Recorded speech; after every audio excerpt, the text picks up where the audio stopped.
Hello, beautiful, beautiful beloveds. Gaia Ariati here. Just going to drop that down a little bit. Wonderful. And today we have a nice, fun conversation. Basically, I was guided. I woke up probably about a week or so ago, and I was like, I have to do a YouTube video on the God complex. And it was quite funny because I know this one well myself. I believe every single human being that goes through an evolutionary process on their way to God consciousness finds themselves realizing that they have a God complex, and that residue can remain and maintain for quite some time, and you can really struggle with your own humbling and humility that becomes available when one sees themselves as ignorant. So if you haven't received any of my transmissions before, I'm Gaia Ariati. I am an oracle for God. Funny, hilarious, God complex maybe. And this is a transmission for those that resonate with the bringers of change, the 144, and are on a path of soul evolution and enlightenment, and might consider God a path for them in relation to who they commune or connect with in oneness. So this is not religious. This is a spiritual evolution of understanding the mind and the development of what is the God complex. Are you a false God? Because really that's what the God complex is. It's someone who has convinced themselves that they have a greater connection, a greater communion, and a greater understanding of God. Now, if we look through religion and history, we have, if we look at the Ra at the end of Egypt, you would see that the Akhenaten had a great God complex, still does. But Akhenaten, as a being, chose to believe that he was the only way to the one, right? And you have to find God, you had to go through him.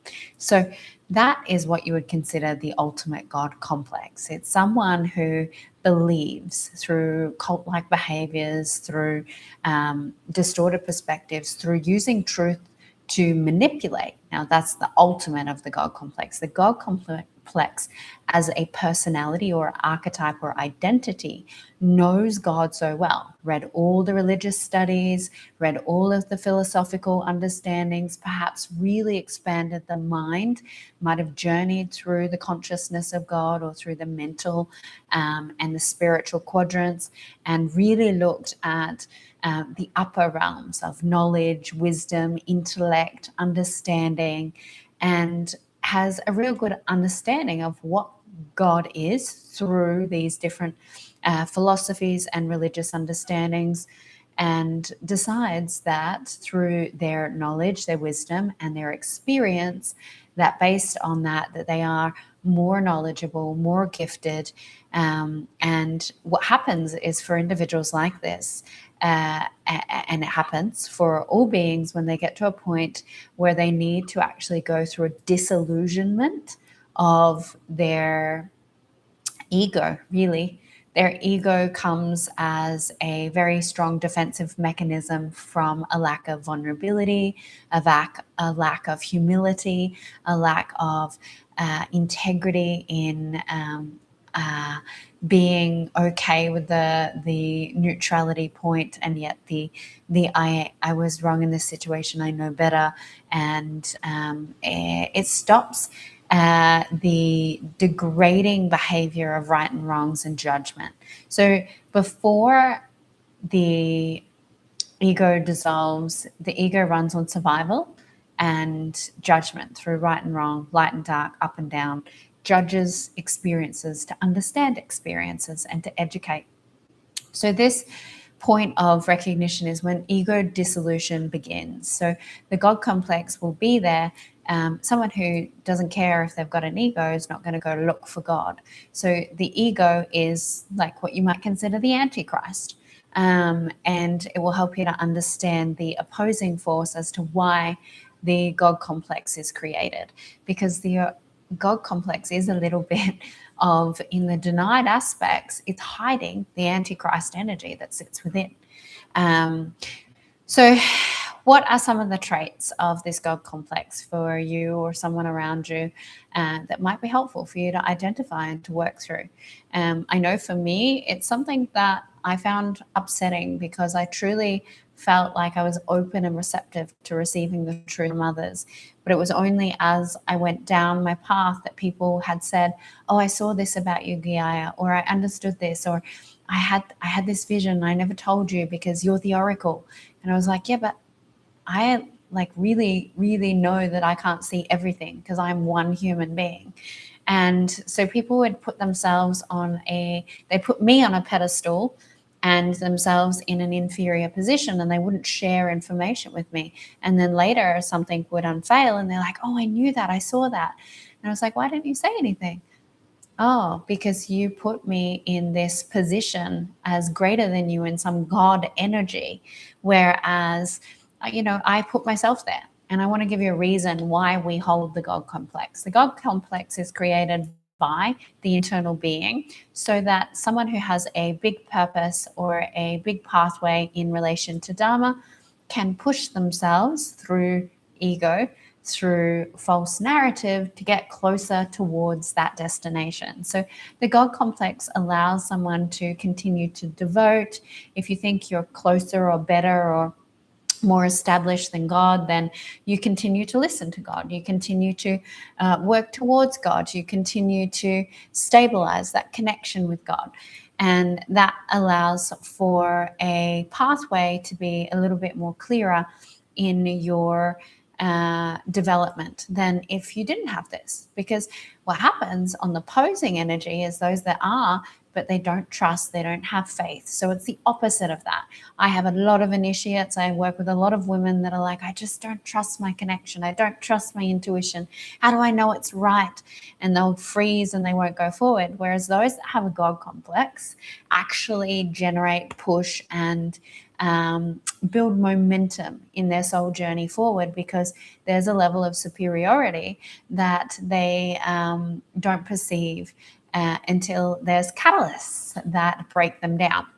So someone who holds the God complex sees themselves as separate from others in the form of, if you see yourself as more godly, if you see yourself as more connected and more guided, or you've got faster processing, or you receive more information, or you intellectually understand religion more, what happens is a belief system's created that you know more than other people, and those other people are not as godly as you, not as educated as you, and so you don't actually allow for an opportunity for life or actual God to share through experience. So when you have this, I'm more evolved, I'm more developed, I'm more connected, I'm more in tune, I am God's chosen one, right?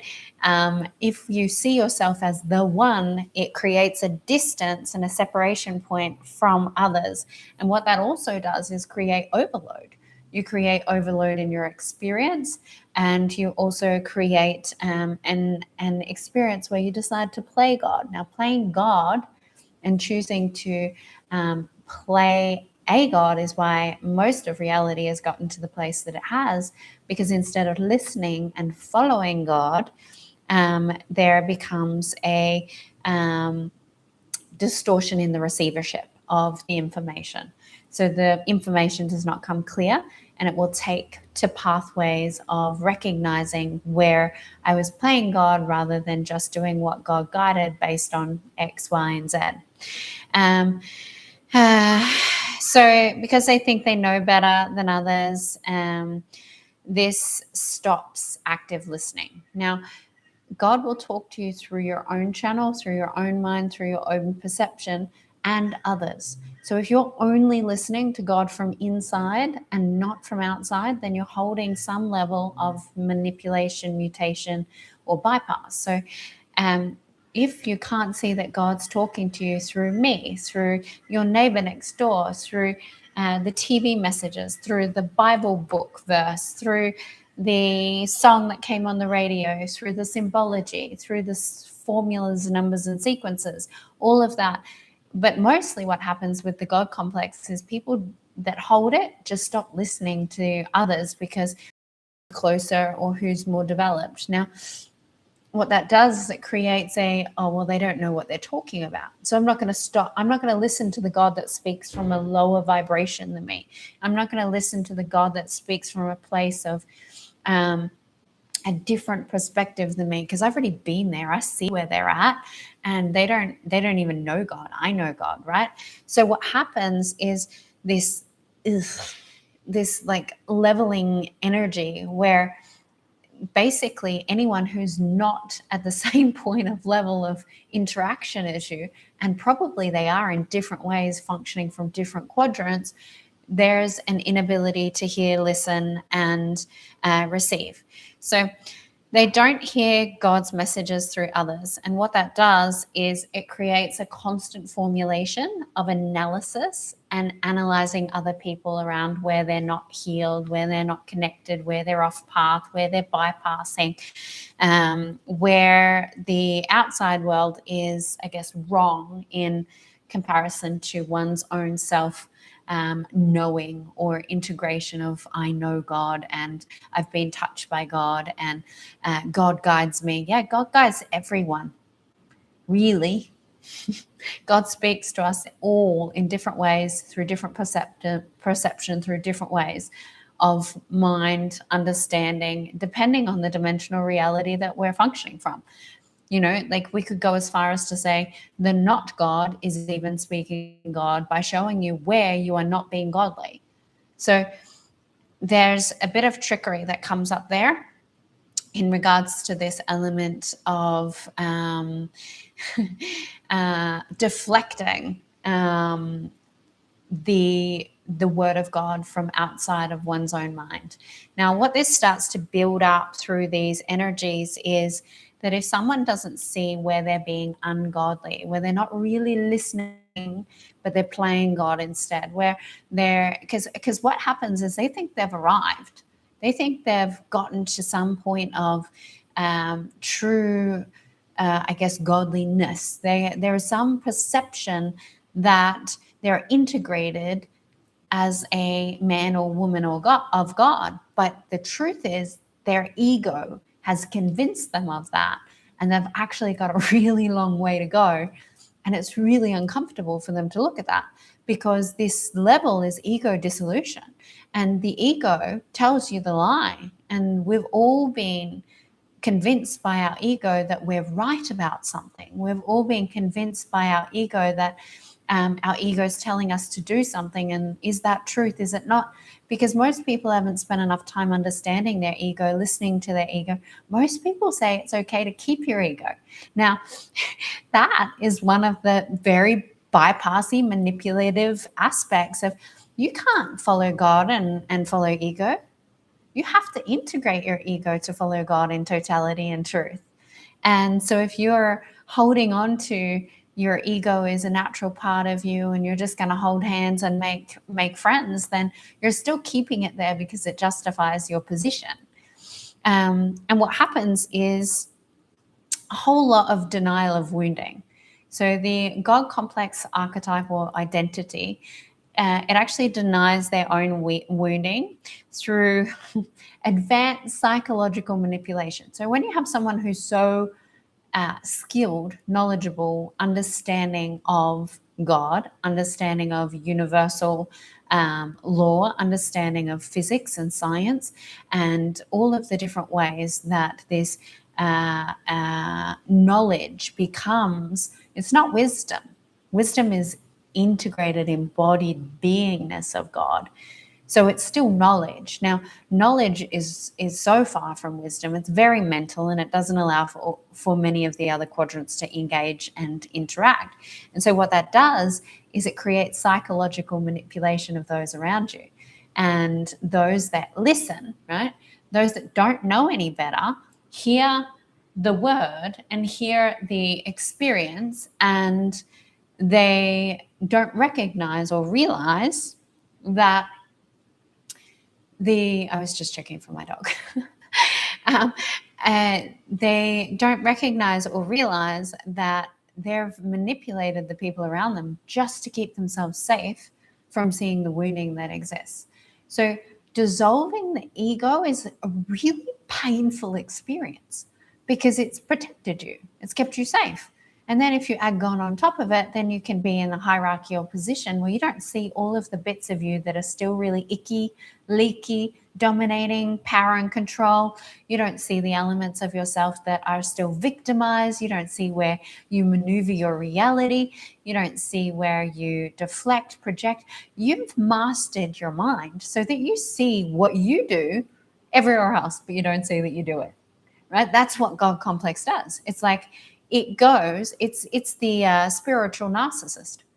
It goes into the, I don't want to feel my wound. I don't want to see this. I don't want to acknowledge this. So I'm going to see that, and I'm going to point out that you're deflecting. I'm going to point out that you're being manipulative. I'm going to point out that you're doing this, this, this, and this.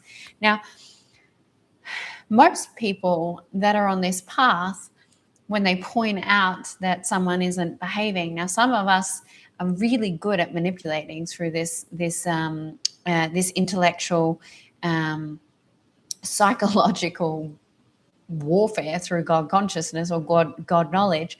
That there's no question the person that's having it happen goes, "Oh my God, they're right." Right? Because they're so smart with what they see, say, and do. So they use truth to cloak over the person and completely not have to look at their own stuff. And this makes them unquestionable, right? If you've got someone who's so knowledgeable, who's so intellectual, who can say, you're doing this, this, this, and this is why reality does this, and then put you into leading questions and certain perspectives, what will happen is they'll lead you to trip yourself up, to expose yourself. So they go, oh, cool, yeah, that was right? So their righteousness in their connection to God, in their in this understanding becomes validated. So if they become so knowledgeable and intellectual and people don't question them, they're unquestionable, then they get to maintain their position. That's how power works. That's how false power works. That's what false godliness is. Now, before I go any longer on any further around this energy and this understanding, what's important to understand is there's many people that can sit in this God complex and not want to grow and evolve, and they will continue to use these skills as a way to maintain their position. Then there are many souls that do want to evolve and they actually do want to find true God or true source. And what that means is the ego dissolution. Now, ego dissolution is not an enjoyable experience. I mean, maybe there is a way to have it enjoyable. I haven't seen that. It does definitely seem to be a more shadowy element of the experience where you see where you've been, quote unquote, a cunt, right? And out of the protection of your pain, out of the protection of your emotions, out of the protection of your hurt, and how much of you maneuvers reality and manipulates to feel safe and comfortable because you've become a master at it, because that's what's allowed for you to stay in stability. So when you start to go through ego dissolution, you start to lose stability. When you start to go through ego dissolution, you start to lose a sense of, well, I thought I knew this, but maybe I don't. You start to go through a questioning of your reality. You start to question yourself. You start to question, why did I believe that that was the right way? Now, is it really right? I said this was because of this, but if I look deeper, what would happen, right? So ego dissolution really breaks down the entire construct of what you have made yourself as a foundation of a human being based on protection, survival, connection, needs, all of those elements. And as it strips back, you can realize that you knew God through mind, but did you know God through body? Did you know God through spirit? And what happens is each part of the ego dissolves, the body clears and connects as the emotion leaves, the spirit element comes in. So the only way to be closer to God is to actually dissolve the ego. You can't bypass, you can't skip steps, you can't do that. It's impossible. And so that means feeling those emotions of where I was ungodly, feeling where I've acted unaccording to the law of one, feeling where I've manipulated others for my own safety, feeling where I've drained other people's chi for my own connection to God. All of that has to be experienced. So the emotional connection to it, because we've done a lot of God connection in the mental, now we're going into the emotional bodies and we're clearing out and connecting through there, that allows for the spirit molecule or the God molecule to land in the physical form. And that is the true presence of God. That's not just activations, that's feeling God in your touch, feeling God through your words, feeling God through the flowers that are right there, right? As a consistent state, not a euphoric state, not a momentary breathwork state, as you have to remove the emotional vulnerabilities so that the God molecule can actually integrate into your body. It cannot integrate into your body until you look at these elements. So one of the next elements of this God complex is arrogance. Now, I've been very arrogant, and that's okay. I know that without that arrogance, I wouldn't have chosen my path. There's no way I would have allowed myself to go down this pathway and talk about all of the things. I had to be arrogant in what I did know.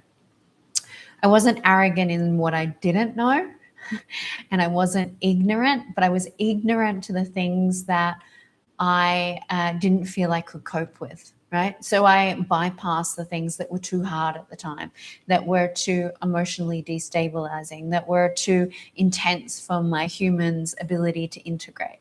So the arrogance is what deflects from the ignorance or the blind spots, the areas that you don't have capacity, that you don't know, the areas of information that you haven't yet developed, the things that you haven't mastered.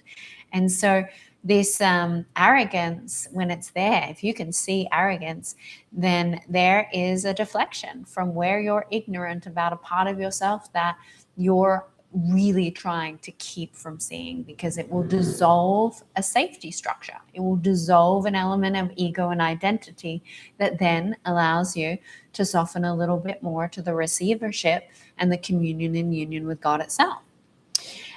What this does is when you ignore or have ignorance to your blind spots, is you actually create situations to highlight them. So you will highlight these areas of where you don't know. You'll bring big things in to highlight what you can't see, to highlight the areas that you were in righteousness, highlight the areas that you didn't allow yourself to listen. And you're going to see some pretty volatile energies that come up during that, because they're catalyst moments of, well, you didn't want to look at this. You stayed ignorant to these blind spots of where you were not communicating or connecting with God. And so instead we bring in something that's a bit more a bit more of a catalyst to to bring it to the forefront, because once it's there, you can't unsee it, right? Now, I know many times going through my journey, I was like, oh my God, ew, yuck, I can't unsee that. I can't not look at that. I can't not heal that now, like, ew. And so many times I would gag at myself and I'd be like, wow, that's icky. Okay. And I would see the things that were created, and often where I was projecting them onto the outside world because I had strong God complex. Now, those catalysts, I mean, if we're willing to see where we're ignorant, if we're willing to see where our arrogance is, we don't have to have such big, powerful breakthroughs, and we can have more easeful experience. However, most people that have a really strong God complex are not willing to do that, and they will manipulate it, and I won't even hear it, feel it, see it, and then they will recognize later, and they'll be like, oh, I was hearing that there, and I saw that there, and missed that one. So I had to play that one out. And that's what happens. We play it out. If we don't hear the message, if we don't listen, if we don't if we don't have actively listening to our outside world, to the messages of God, then that's what happens. You will play the experience out.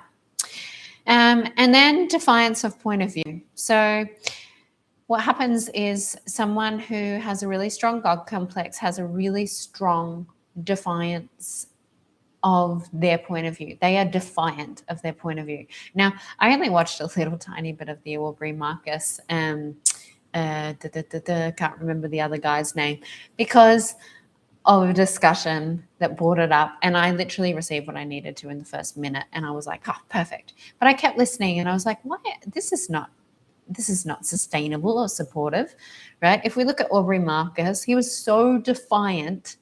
He was leading. He was in God complex. He was absolutely in God complex. He was defiant of his point of view, so much so that he was asking leading questions and blatantly saying things were inherently right and inherently wrong. Now, I completely disagree with Aubrey Marcus.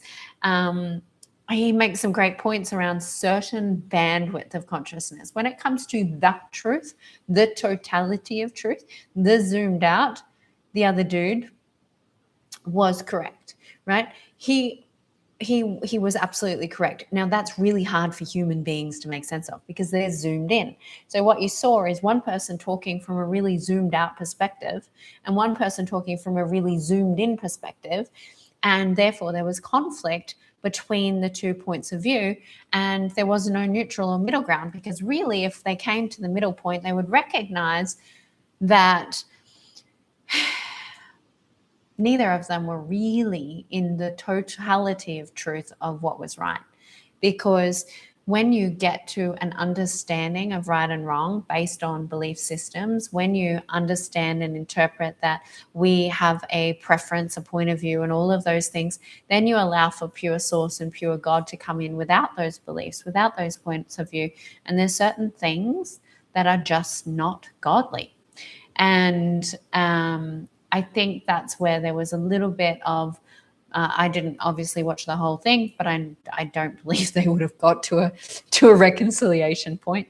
But basically, the defiance of point of view. So the defiance of your point of view, you could say they were both in a God complex from a different lens. One was zoomed out, one was zoomed in. The defiance of point of view that ignores their own ungodliness, right? So exactly what I said is what you see is when you see the micro and the macro come together, there's a middle point always, and that's God's way. God's way is the center. God's way is not out in the micro. It is not in the inner. It's not below. It's not above.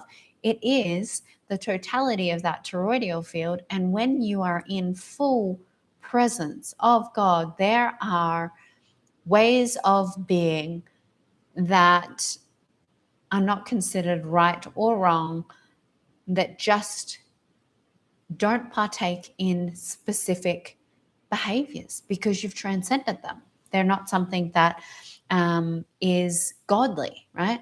So it does show an ungodliness. And if we use that of the 2 defiant points of view, is Aubrey Marcus was basically saying that Dr. DeMartini, got it, was ungodly for his very zoomed out understanding of the psyche and the mental and the brain and behavior and how to work with really traumatized, fragmented, separate people, and really beautiful, great information.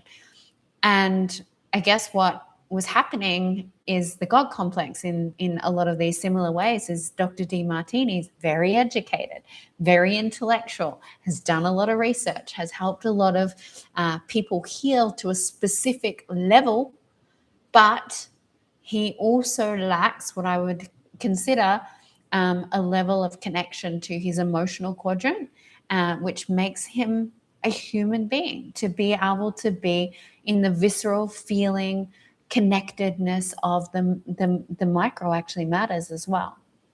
So they were both creating ungodliness on each other. You're not godly because you don't believe this. I know this because of science, blah, blah, blah, blah. Great example. So if you don't understand what I'm talking about, go watch that interview. It might help you to understand a little bit. So what happens when you are defining your point of view is you focus on the other one's lack of integration or bypass. So we've got both of them that were doing exactly that. One was, Aubrey Marcus was pointing out that the integration and the bypass was taking place around what is a human, visceral, physical truth in relation to the connection of God in what you might call a more feminine expression. And Dr. Demartini was focusing on the lack of integration, that he was closed-minded, that he couldn't open his mind to expand to that macro point of view, which made him lack God consciousness, right? So they did the same thing, different lenses of the coin. I wouldn't call either of them godly or enlightened because they've got a lot of work to do. So when we're aware of this, the pathway to it is ego dissolution. It's recognizing I'm right, you're right. It's recognizing I'm wrong, you're wrong. It's recognizing that right and wrong are there until we're willing to actually release them and let them go into a neutral point. So we have to see the wrongness within ourselves. We have to see the rightness within ourselves, but we also have to see them at the same time. So we can't be like, I'm right in this situation. If you think you're right, now I'd never use right and wrong. It's not something that I have used for years upon years because I understand this. And it's not, it's if you say you're right, then you're automatically saying someone's wrong. And if you say you're wrong, then someone automatically becomes right. Now, what happens is it deflects from the internal element of self that is actually the opposing side of the coin. So if you have a perspective that you're right out here, then something inside of you has to also be wrong. And if you go wrong, then something inside of you, you have to deny its rightness, right? Does that make sense? You can't be one or the other. You have to be both. And you have to see both. Just like you can't be just masculine, you are also feminine. You can't be just your left-hand side. You're also a right-handed sided person. It doesn't matter if you're missing limbs. It doesn't matter how you see it. You have a left and a right, an up and a down, and you will always hold both sides simultaneously. So when you go into this righteousness, you completely deny every element of yourself that is sitting in wrongness, or what you would call ungodliness. And that's where the Antichrist comes at you from the outside world, because you're not willing to look at the Antichrist that exists within you, which is the Luciferian, the fallen, and the darkness. So that is a big part of dissolution, is I am a fallen angel. I fell from God, and I will constantly repent my sins, and I have to see my sins so that I can actually give up my sins and be purified in God's name. So I'm no longer the same version of what the sinner is, right? Because religion says that you're a sinner and you'll always be a sinner and you have to constantly repent. Not true. If you realize what sin is and no longer choose to be a sinner by giving up the 7 deadly sins and actually giving up the bypass of your righteousness, then you marry those two worlds together and you no longer have ego, and you're able to integrate into what we call divine union consciousness. Now, divine union consciousness allows you to connect into more of God's information, more of God's presence, and that's the angelic consciousness. That helps you to navigate through a higher realm, but you also have to understand where you've danced with the lower realms of the satanic. And so this should give you a little bit of an indicator. And that's the only invitation, is to go, anytime you say someone's right or wrong, where if you're saying someone's right, where are you right and where are you wrong at the same time? Identify them both. Start to see, well, yeah, okay. That will start to take away the sting, the judgment, the separation, the bypass, the manipulation. And that will allow for a transformation in your consciousness so you can be embodied in God consciousness, where you can be a god or a goddess in form that doesn't hold these points of view that are actually not very godly at all. If you would like some support, any one-on-ones, please join our mailing list. Check out my link tree. We have quite a few free offerings that are on some of the landing pages. If you go have a look in, you can get access to the blueprint offering, which has 4 hours of blueprint activations, healings, and all yummy stuff. We have 3 free initiations on the Purity of Isis landing page, as well as trusting your sacred feminine. You can also receive a woman's healing for those more heartbreaking relationships and early childhood abuse that closes a woman from finding love. And you'll find all other of my offerings alongside there. I look forward to our next conversation. Until next time, Adonai, I love you.